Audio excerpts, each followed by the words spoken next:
Hi, welcome to Richard Kabili YouTube channel, and for today's tutorial, I will be teaching you on how to enable and disable show names in overlays voice control on iPhone X. But first, kindly subscribe to this channel and don't forget to hit the subscribe button and the bell to notify you for the new updates. And let's start.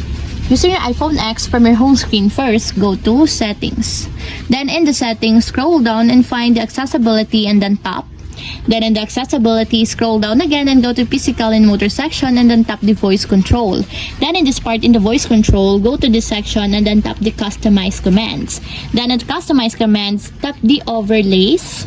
Then in this part in the overlays, tap the show names.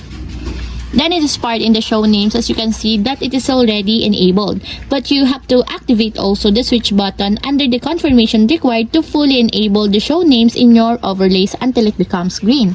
And if you want to disable or turn off, just tap again the switch button just like this.